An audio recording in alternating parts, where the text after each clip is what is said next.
Hola, soy Nicole Suárez y estas son las noticias de Mediodía en Digital. Noticias Telemundo Digital. Los rescatistas del edificio hundido en Miami paran momentáneamente sus trabajos por miedo a más derrumbes. También dicen haber escuchado la voz de una mujer desde dentro de los escombros. Mientras tanto, el presidente Joe Biden llega a Surfside para mostrar su apoyo. Más de 60 muertos en los estados de Oregón y Washington en esta histórica ola de calor que se extiende por todo el país desde la semana pasada y que mantienen en alerta a millones de personas de costa a costa. La ciudad de Los Ángeles se estremeció por la fuerte explosión de un enorme cargamento de fuegos artificiales caseros que acababa de incautar la policía. La detonación dejó al menos 17 heridos y daños en viviendas y automóviles.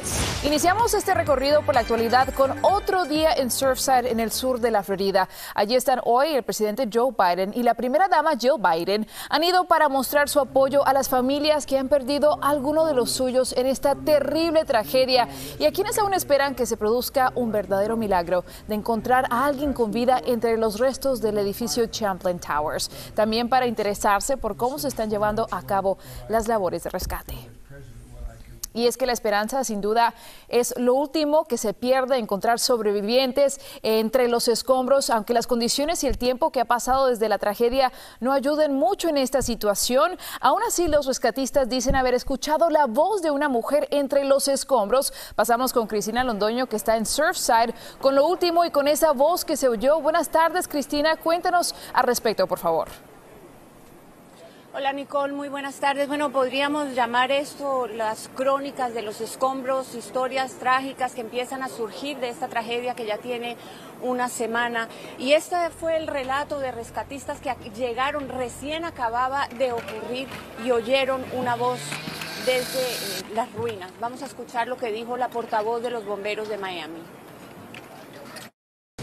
Durante el comienzo de la búsqueda sí escuchamos sonidos de una voz, al parecer que era una mujer, después de estar buscando y tratando de llegar al sitio donde se encontraba esta persona. Después de un tiempo y continuaba la búsqueda, no escuchamos más a esta persona y al parecer la persona falleció. Bueno, ya he hablado ahora con unos rescatistas, ellos me dicen que todas las mañanas hablan con familiares, que ellos les dicen, usted sigue buscando a mi hijo. Esto es una madre que tiene una relación muy cercana con uno de los rescatistas y él le asegura que sí, él dice que todavía tiene fe, aunque la fe en estos momentos se empieza a poner cada vez más difícil. Ellos quieren regresar a esa zona de desastre a seguir buscando. Y claro, Cristina, es aún más desesperante saber que se escuchó una voz y que luego tuvieron que detener estas labores de rescate. ¿Qué razón dieron las autoridades? Bueno, antes de que las autoridades dieran una razón, te puedo decir que hablé con un rescatista que me dijo que de madrugada les habían dicho que habían detectado un movimiento en el suelo, que existía la posibilidad de que se viniera abajo la torre que está aquí a mis espaldas, que es la que todavía se mantiene en pie.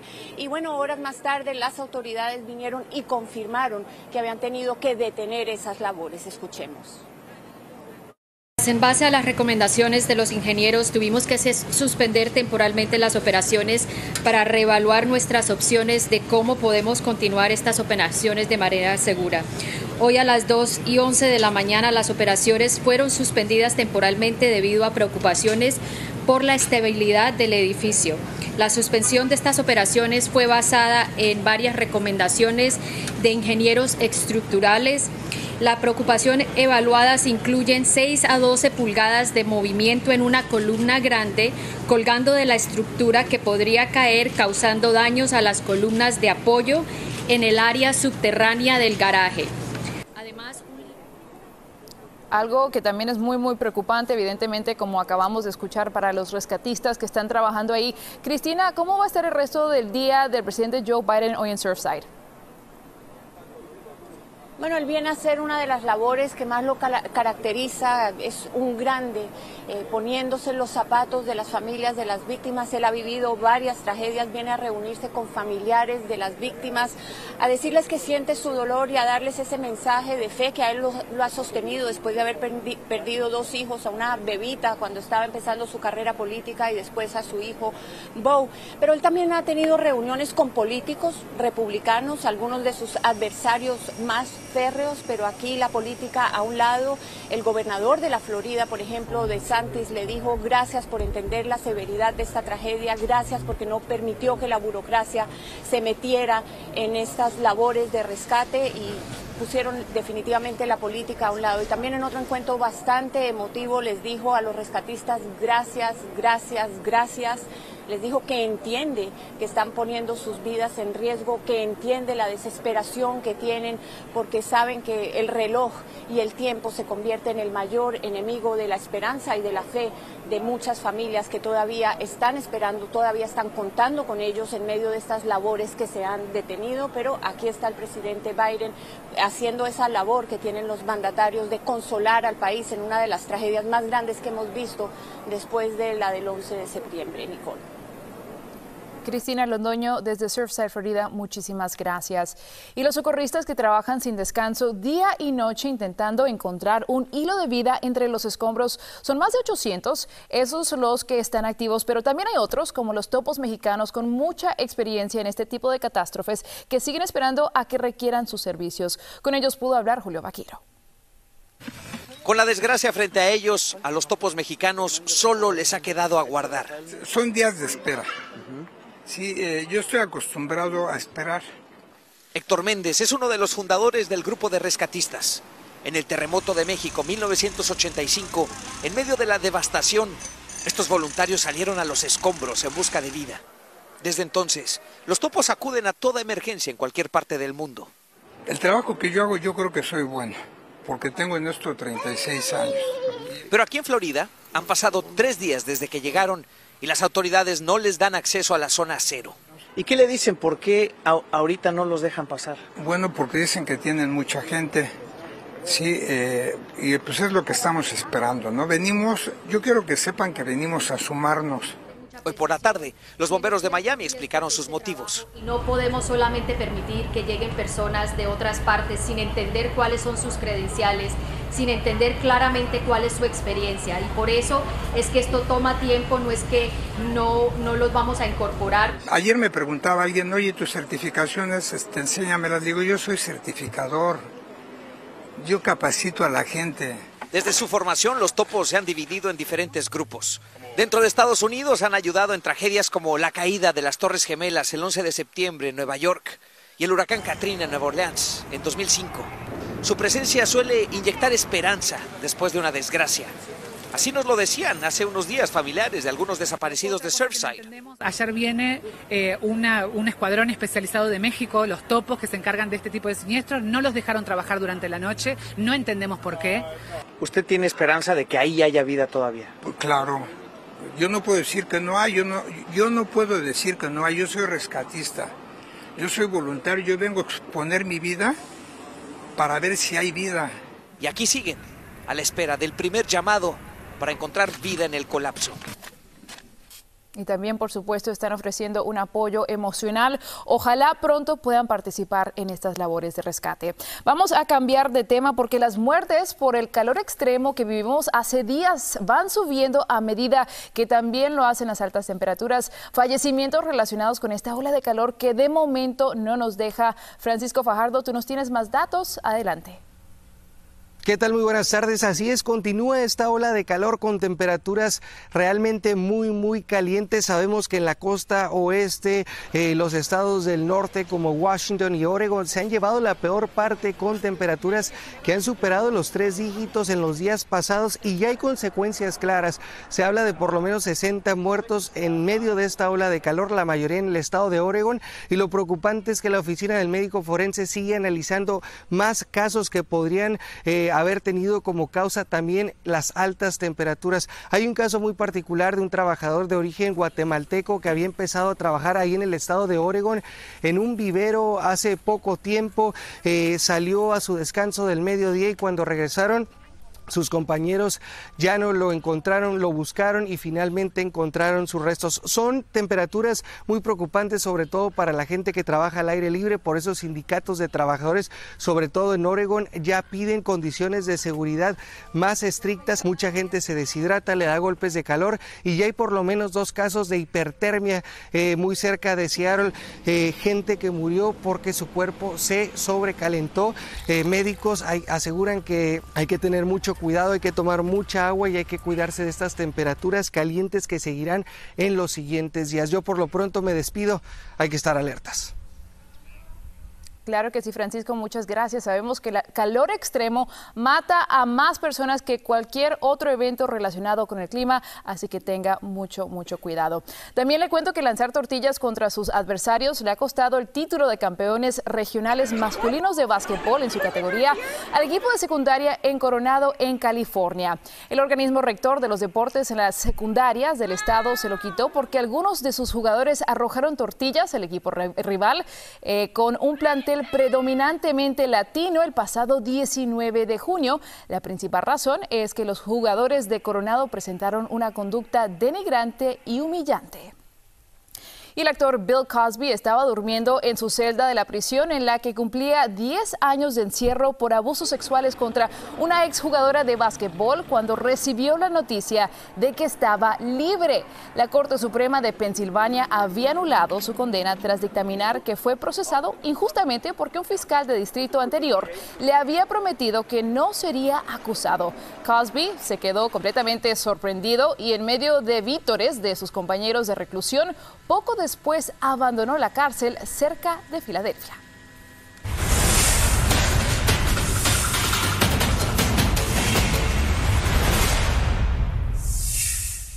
Y mucho ojo, ya está en los 50 estados del país y en Washington D.C. la variante Delta del coronavirus. En todos se han detectado casos, el último en Dakota del Sur. Con esta variante más contagiosa, las autoridades de salud de algunos estados están cuestionando si requerir de nuevo el uso de la mascarilla en espacios cerrados, incluso para las personas que han estado completamente vacunadas. Pero lo que destacan es la importancia de vacunarse para evitar picos de contagios entre quienes aún no lo han hecho. Y por eso le recalcamos que puede visitar nuestra página planificatuvacuna.com, que tiene toda una guía de información sobre sitios de vacunación. Una fuerte explosión sacudió anoche la ciudad de Los Ángeles. Provenía de un enorme cargamento de fuegos artificiales caseros que habían sido incautados horas antes en una casa del sur de esa ciudad. Dejó al menos 17 heridos y muchos daños en viviendas y automóviles. Rebecca Smith nos tiene toda la información. Y fue cuando la situación parecía estar completamente bajo control, manejada por agentes expertos en explosivos, fue cuando se produjo el tremendo estallido de juegos pirotécnicos, que hasta el momento ha dejado un saldo de cuando menos 17 personas heridas, entre ellas 9 oficiales de la policía de Los Ángeles. Adentro de mi casa se cayeron las puertas, los vidrios todos rotos, todos los cuartos. Tras la fuerte detonación registrada dentro de un camión de eliminación de explosivos en la calle sur de Los Ángeles, se generó el caos y la confusión no solo entre los residentes, sino incluso entre las autoridades. Vecinos del área, sorprendidos y alarmados, señalaron que el estallido fue tan potente que se sintió a más de 10 cuadras de distancia. Hasta volteó a dos camionetas allí, bien feo, porque vimos todos los vidrios que como un terremoto, como una dinamita. Todo comenzó alrededor de mediodía cuando oficiales de la policía de Los Ángeles atendieron a una denuncia anónima y decomisaron más de 5,000 libras de fuegos artificiales ilegales, algo que ellos mismos calificaron como una auténtica bomba de tiempo. Lo que los preocupó es que había niños en la casa y era una casa que estaba atrás de una escuela. Hubiera causado mucho peligro y mucho daño en la comunidad. Ahí mismo se logró el arresto de un hombre hispano que fue acusado de posesión de artefactos destructivos que presuntamente los tenía dentro de latas de soda. Ya sabe, tenga mucho cuidado con estos fuegos artificiales, especialmente en este fin de semana del 4 de julio. El año pasado, más de 15,000 personas resultaron en el hospital por lesiones relacionadas a estos, así que mucho ojo. Y bueno, también le cuento que las cosas entre Britney Spears y su padre van a seguir como estaban. Una jueza denegó por segunda vez la solicitud de la cantante para destituir a su padre como tutor de su vida personal y su patrimonio junto con la empresa Bessemer Trust, aunque el proceso aún sigue su curso. La semana pasada alegó ante la jueza que tenía exceso de trabajo sin descanso, que estaba medicada con litio y que incluso se le prohibió tener más hijos después de que sus tutores no le permitieran quitarse su dispositivo anticonceptivo. En otras noticias, Donald Rumsfeld, el 2 veces secretario de Defensa y ex candidato presidencial, falleció ayer a los 88 años en su casa de Nuevo México. Rumsfeld tuvo una carrera administrativa bajo 4 presidentes. En 2001, con George W. Bush, trató de transformar las Fuerzas Armadas, pero su plan se vio ensombrecido por los ataques del 9/11. También supervisó la invasión estadounidense de Afganistán y el derrocamiento de Saddam Hussein en Irak en 2003.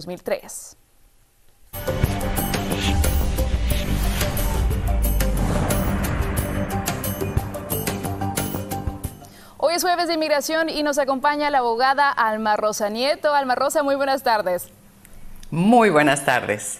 Un gusto saludarte. Vamos de lleno con la pregunta. Gracias. Porque un fallo de la Corte Suprema ordena mantener detenidos a migrantes que fueron deportados y regresaron temiendo torturas en sus países de origen. Le niega en esencia el derecho a la libertad bajo fianza a indocumentados que esperan una decisión de las Cortes Migratorias que puede retrasarse meses o incluso años. ¿Qué pasos pueden dar los afectados por este fallo judicial? Sí, este fallo desafortunadamente es un paso atrás para los que piden asilo, pero que han tenido deportaciones previas. Muy importante aclarar, no es para toda persona que viene entrando ilegalmente y pide asilo. Solo para las personas que fueron previamente deportadas, regresan a su país y vuelven a Estados Unidos ilegalmente, son detenidos y antes tenían derecho a fianza. Ahora van a estar detenidos indefinidamente, como dijeron anteriormente, podría ser hasta años, para pelear su asilo. No diluye las posibilidades de pelear el asilo, sino solo que no van a poder salir bajo fianza porque se cree que podrían ser fugitivos y no regresar a sus audiencias aunque pierdan la fianza. Este dictamen es a nivel nacional, así es que no quiero que la persona se diga no voy a pedir asilo. Deben pedir si su vida corre riesgo en sus países de origen y vienen aquí a buscar libertad y un salvoconducto. Deben obviamente pelear el caso, pero saber que lo van a ser detenidos, o sea, presos bajo este dictamen que ahora cubre toda la nación de Estados Unidos. Alma Rosa, como siempre, gracias por esa valiosa información. Nos vemos la próxima semana. Con mucho gusto y gracias. Y si usted tiene más dudas, los invitamos a conectarse a través de Facebook de Noticias Telemundo, donde además puede hacer preguntas a Alma Rosa Nieto en vivo y en directo, y también puede ver sus videos informativos que tal vez le pudiera ayudar en sus dudas migratorias. Síganos en nuestras redes sociales para más noticias y visite noticiastelemundo.com.